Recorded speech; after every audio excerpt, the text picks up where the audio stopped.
досегашната власт владееше со страф и репресија.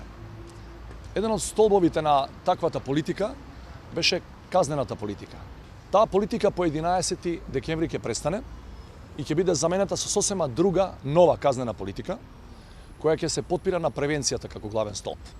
Тоа значи дека кога инспекцијата ќе дојде кај вас, како правен субјект, нема да ве казнува веднаш, туку ќе ве опомени.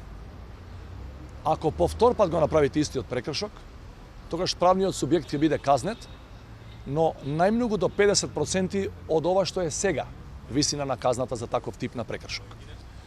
Инспекциите по 11 декември сигурно нема да бидат правени по партиски нарачки од партиски штабови, туку ќе бидат правени само ако има доволен број силни докази дека некој правен субјект не работи во склад со законот.